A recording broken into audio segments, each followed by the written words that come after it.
प्यारे विद्यार्थियों, आज हम भक्ति आंदोलन की प्रमुख विशेषताओं की चर्चा करेंगे।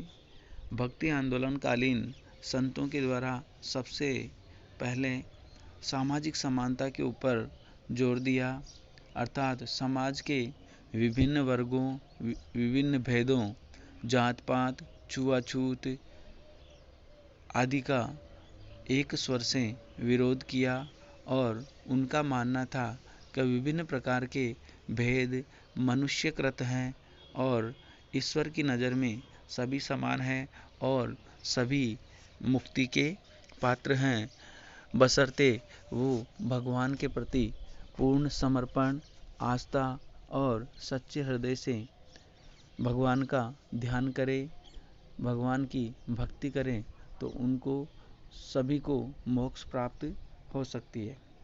इसी प्रकार भक्ति आंदोलन कालीन संतों के द्वारा कर्मकांड और बाह्य आडंबरों का भी विरोध किया गया।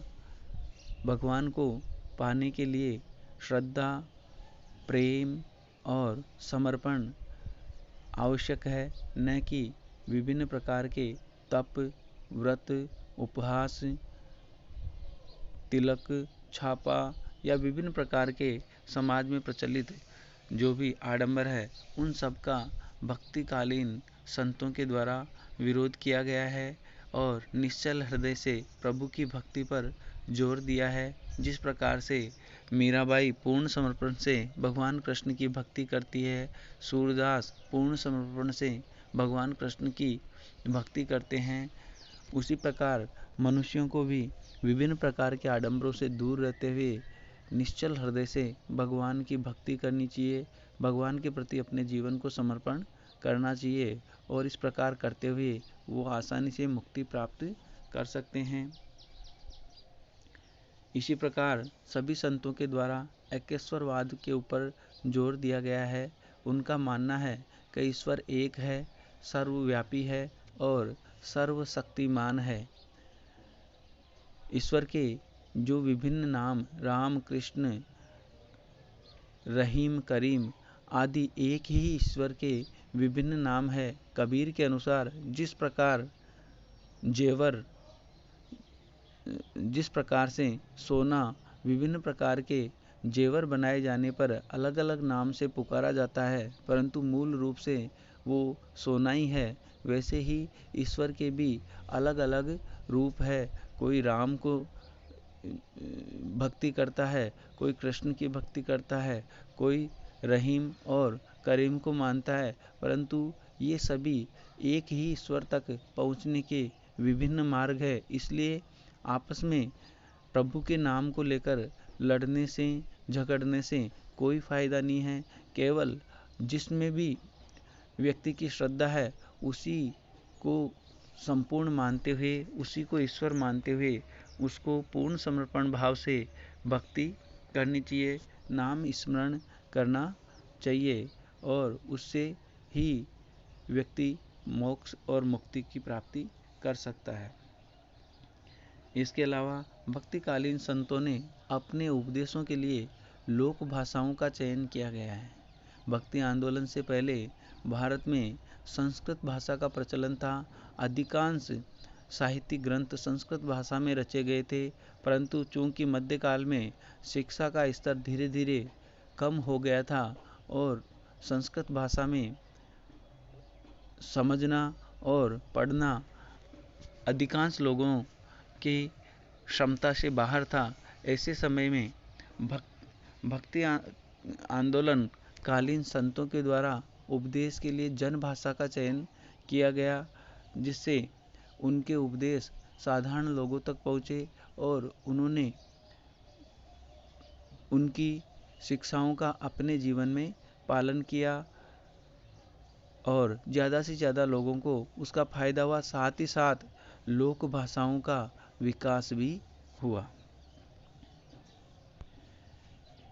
इसी प्रकार भक्ति आंदोलनकालीन संतों के द्वारा निवृत्ति मार्ग का विरोध किया और प्रवृत्ति मार्ग पर चलने की सलाह दी।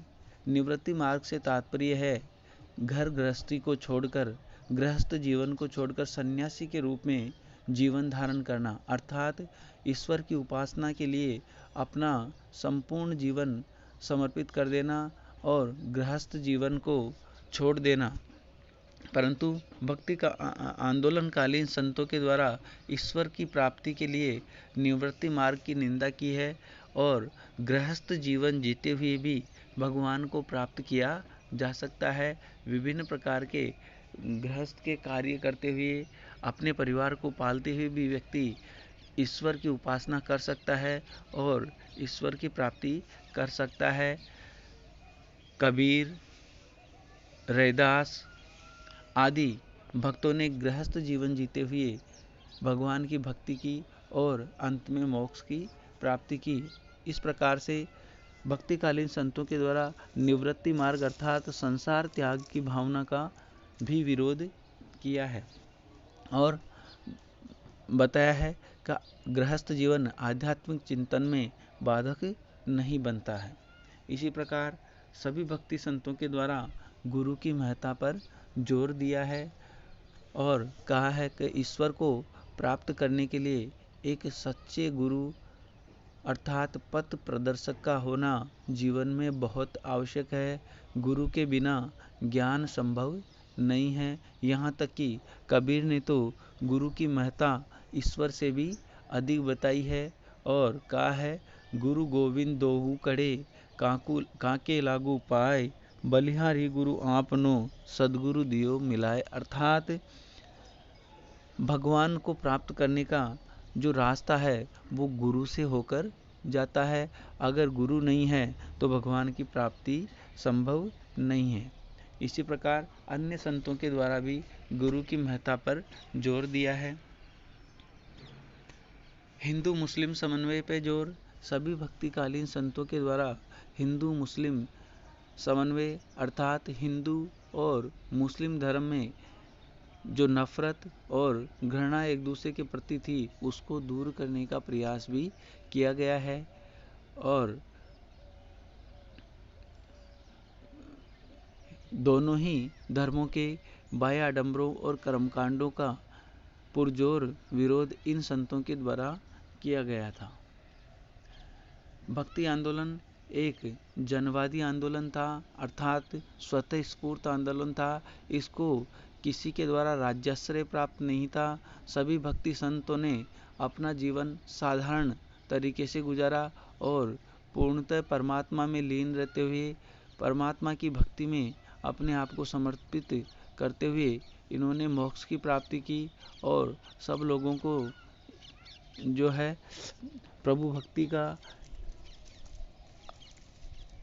अपनी मुक्ति का रास्ता इनके द्वारा बताया गया। इस प्रकार से यह एक जनवादी आंदोलन था और इस आंदोलन के परिणाम स्वरूप लोगों में जो हताशा और जो विभिन्न प्रकार के भ्रम बने हुए थे उनको दूर करने में इन संत कवियों के द्वारा इन संतों के द्वारा महती प्रयास किया गया और समाज को बहुत ही लाभदायक शिक्षाएं इनके द्वारा प्राप्त हुई। धन्यवाद।